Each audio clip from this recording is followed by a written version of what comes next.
I'm Mimika Cooney and welcome to Mimika TV, the place to build a brilliant business. Our show is brought to you by Capture School, the place for creatives to learn about business, marketing and social media. The easy to follow online video courses and interviews will help you save time, make more money and give you the freedom to do the things you love.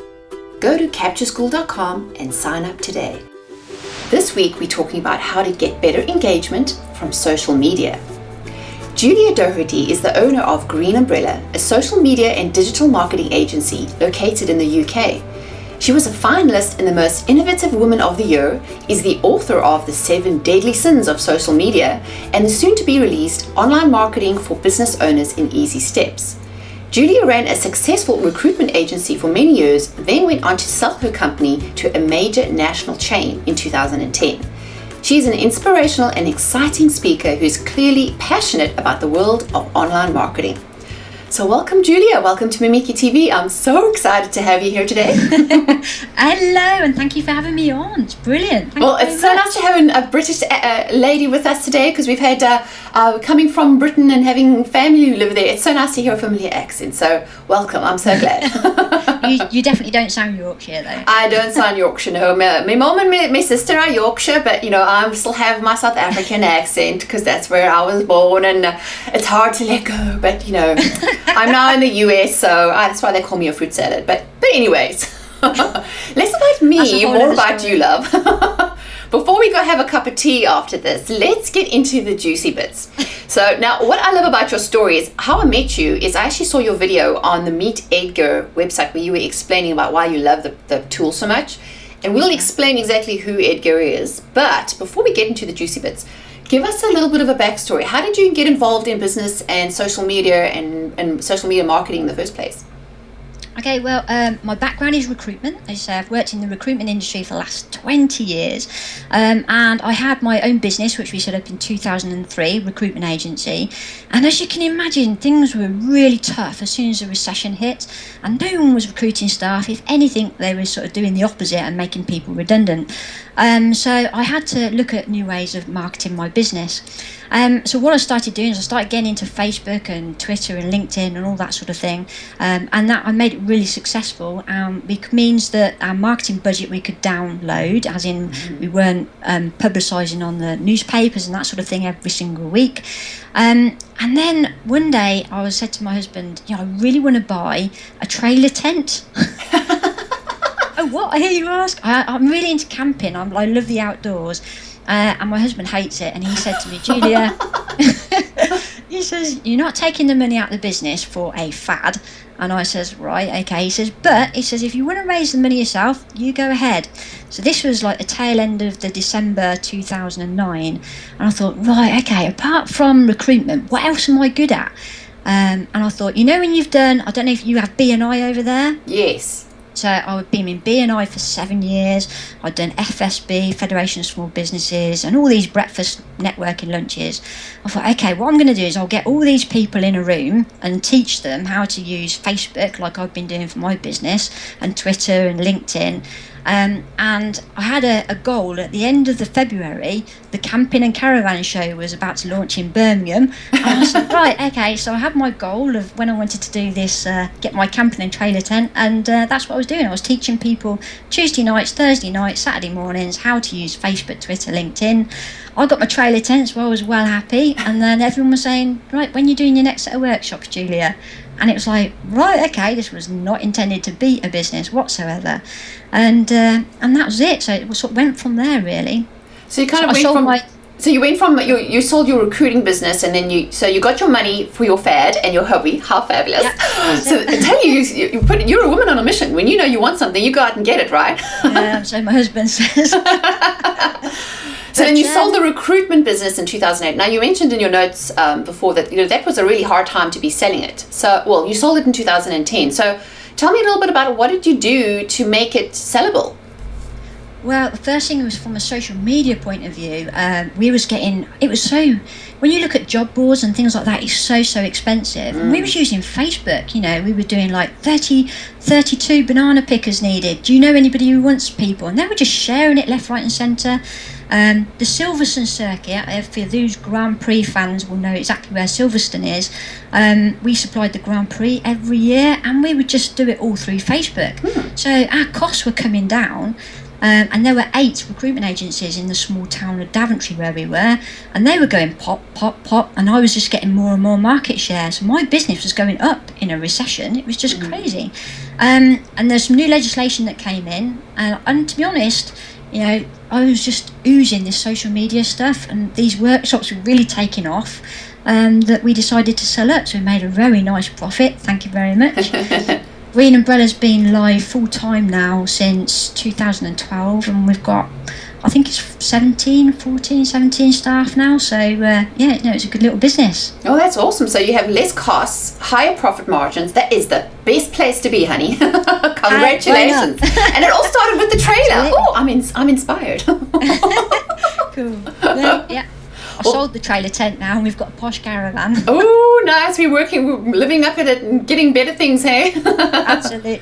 Well, tell me about this, because I know I hear this a lot from my audience, and even things that I listen to out there, that people say, oh, I just did this and it was a success. Now, we want to know exactly what you did, because it sounds to me that at the time you were really at the right time at the right place, because people didn't know about social media. And you are very much, from what I've seen online, you very much are an early adopter. You like to get to things and see how things are working, and give us a few tips. So like if someone has their business and they're struggling to get engagement on their social media, what would you advise that they do? Okay, we often talk about a strategy called beans on toast. Shall I tell you about beans on toast? That sounds interesting. Okay, right. You've heard of the 80-20 rule, yeah? So you've got Pareto's law. And this is the way that Facebook works. So Facebook has an algorithm in the background called EdgeRank, which I don't think Facebook call it that, but everybody else calls it EdgeRank. But we call the strategy beans on toast. And I'll tell you the story. So what happened to us is I went downstairs to get some lunch, and we were struggling to get some engagement on our page. And I got beans on toast, and I had cheese on top. So I brought my lunch back up to the office, and I was just about to tuck in. And Mark, who's my designer, says to me, Julia, the cheese doesn't go on the top, the cheese goes underneath and the beans go on top. It's like, no, that's completely crazy. Anyway, we had a big heated discussion in the office whether cheese should be on the top or underneath.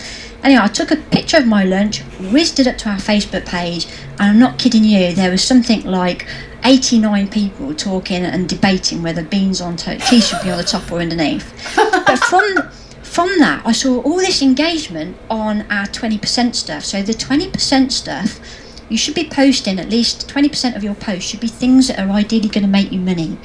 So that might be stuff that makes you appear as an expert in your field. It might be links to your website. It might be special offers. So the 20% stuff is ideally the stuff that's going to make you money or make you appear as an expert. But the 20% stuff is what we call beans on toast. So this is the fluff. This is the engagement that gets people really excited about stuff. So beans on toast with cheese on top. Loads of people are passionate about that. But the way that Facebook works is the people that are passionate about your beans on toast stuff will also see your 20% stuff in the news feed, and ultimately that's what you want. And that was a little bit of a light bulb moment for me. So we made sure that we put beans on toast stuff, in other words fluff, on our Facebook page, and we do the same strategy on Twitter, which is why we use Edgar now. So we use Edgar for all of our 20% stuff, which is absolutely fantastic. Oh, that's and awesome. That's the way it works. So, and meetedgar.com is a new, what do you call it, software, or it's a social media automation tool designed by Laura Rhoda of LKR Social Media.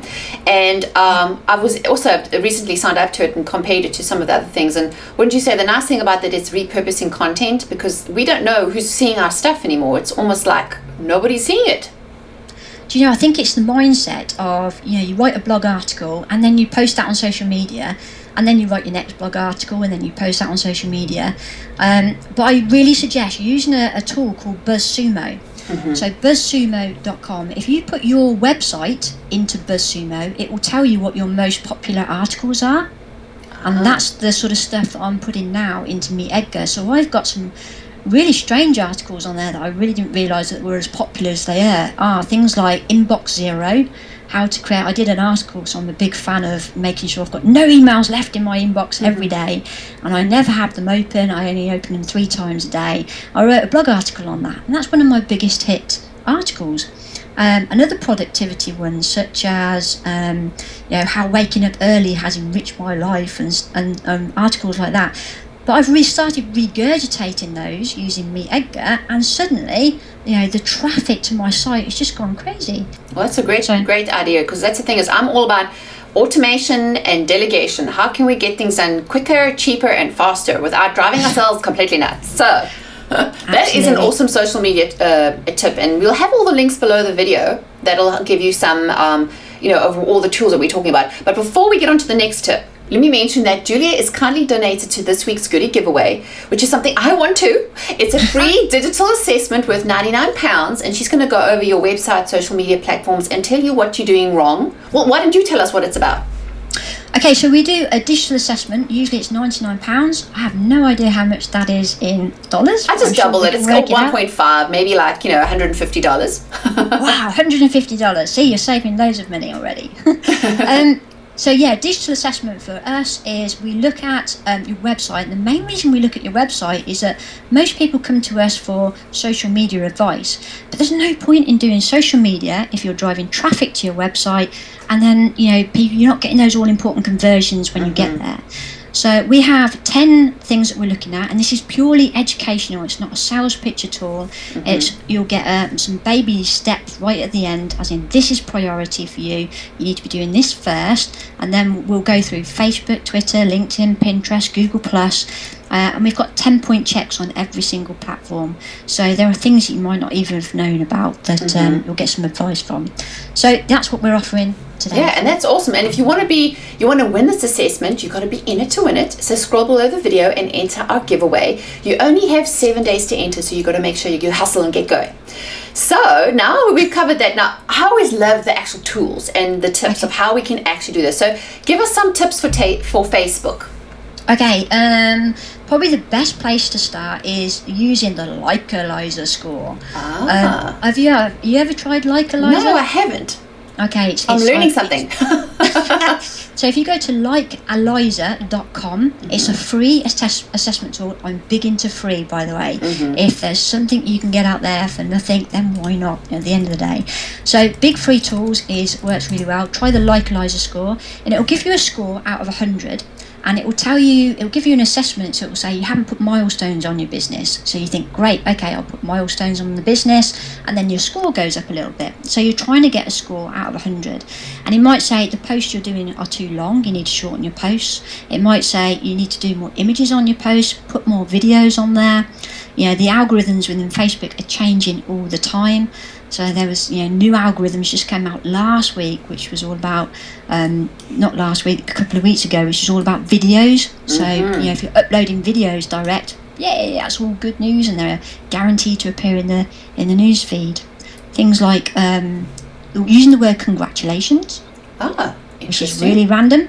But every time you use the word congratulations in a post, again, it's guaranteed at the moment to be shown in the news feed. So if you have an opportunity to say the word congratulations in a post, go for it, because it's all good stuff. I'm going to make some notes. I'm going to use that too. Good. So Likealizer score is a really good test. Again, it's free of charge and it doesn't cost anything. But you can not just do yours, you can do your competitors as well, and that's always a good thing. So that's some really good tips. So, that's the thing, is the behind the scenes things we don't think about, because we think we just put up a post, and I know we all hear about that. Less and less people are seeing our posts because it's almost like we have to pay to play. But there are ways to optimize, and I'm all for that. So what were the other areas that you think people are sort of missing in their social media sort of strategy?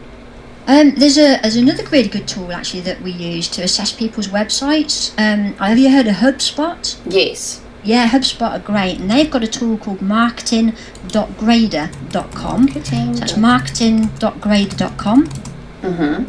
And again, that's a free assessment tool. So you just put your website in, and again, you can stick your competitors in there. You just press go, and it will give you an assessment on how you score for blogging, social media, SEO on your website, lead generation techniques within your website, and you can click read more, and it's a great way of optimizing your website as well. So again, it's free of charge. It doesn't cost anything. So it's marketing.grader.com is another good score. That's perfect. I'm going to be doing. Well, I've got lots of homework to do. I'm like, what is this? I got Buzzsumo. We're going to have all these links, because this is something you can do often, like, and things. like the Facebook likealizer, because I know Facebook could be a lesson on its own in how to actually use promoted posts and what to pay and what not to pay, because I'm sure lots of other people have wasted a ton of money on just trying to boost a post or do things wrong. So just there's certain tricks that are out there. But if you're looking at someone's website and strategy, so we've got Facebook, we've got how to review our site. What are some of the actionable tips we could use that you think that people are not doing?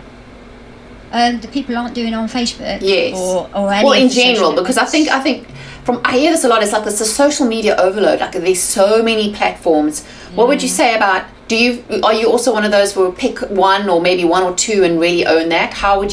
What's your view on that? Yeah, when we do the digital assessments, one thing, I deal an awful lot with a lot of recruitment agencies, and they spend a lot of time on Facebook, and it's just like they're really struggling. It's like pushing water uphill. It's like, what are you doing on Facebook? Please don't waste. That's not where your target market is talking.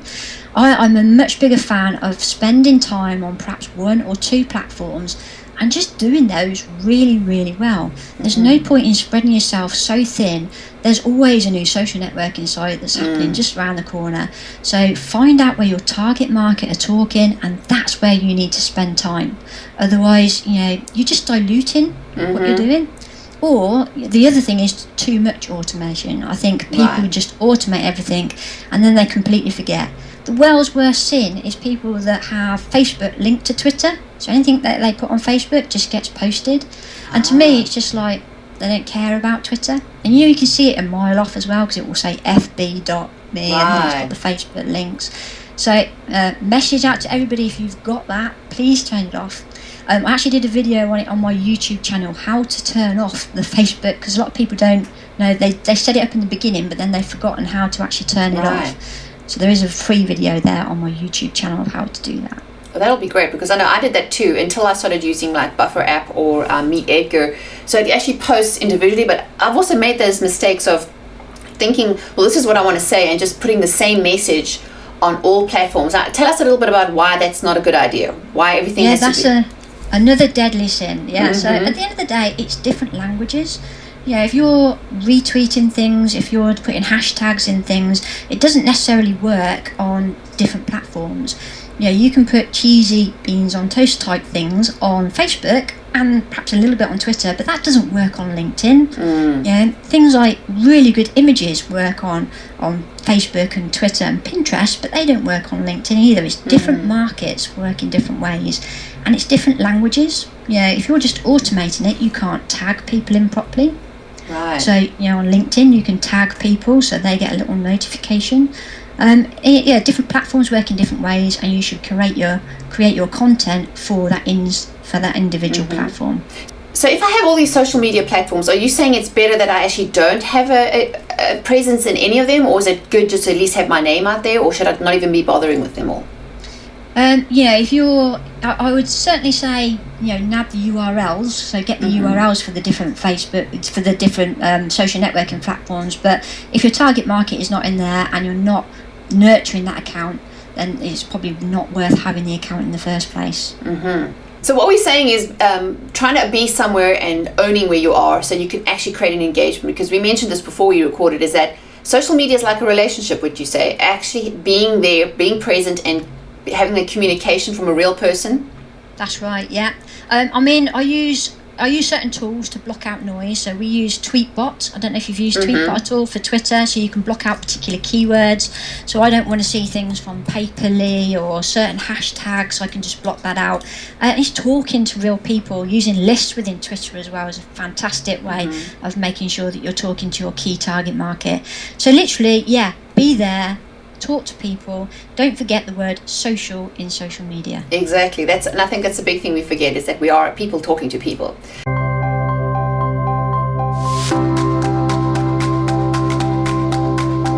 So I know we've covered a lot of content. If we had to wrap it up, what would your one takeaway tip be, if you could wrap it into one? Oh my God. If from a business point of view, probably my biggest tip was to be authentic and to be yourself at all times. If you start to pretend to be somebody you're not, then you're going to fall at the first hurdle. So always be yourself, always be authentic, and you can't go wrong on social media. Definitely. It's people talking to people, and just be yourself, honey. Absolutely. Warts and all.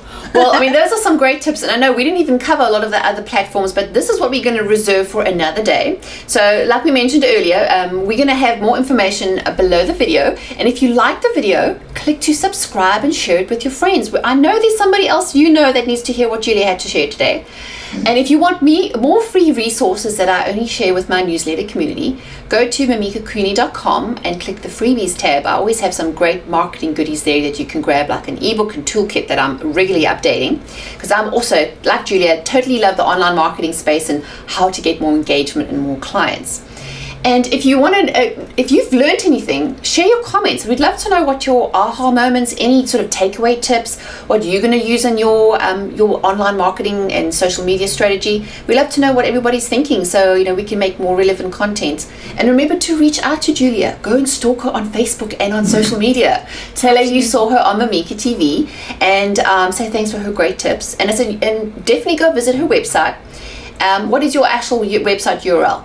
Okay, you can visit us at green, as in the colour, dash or hyphen, umbrella, as in it's raining, .biz, B-I-Z. That's great. And then you've got some great free resources on. You've got lots of blog content and things that you can get off her website. And I know I'm going to be checking out her website and regularly going back for notes, taking some really awesome notes of all the great content we shared. But also, the YouTube channel is quite popular as well, so we've got lots and lots of how-to videos on the and playlists for LinkedIn, Facebook, Twitter, YouTube, Hootsuite, and various different other things. Yeah, that would be great. So like if you want to actually find out more about how to actually do like the Facebook equalizer, you can go and check that out. So definitely go and check Julia out and tell her you saw her on Mimika TV. Well, I always like to end my videos with a bit of a pep talk, which is you need to believe in yourself. You are worth it. You can do what you love and be paid for living it. So thanks again, Julia. I so appreciate you taking time out of your busy day to share your awesome tips with us. I know you've taught me a ton of things that I didn't know that I know I need to go and do. And to remind everyone, 7 days left to enter, so you got to be in it to win it. Until next time, everyone, take care. See ya. Oops, we got cut off there. Oh my gosh, this is like so annoying. I'm going to have to reboot my computer. I don't know if it's my side or your side.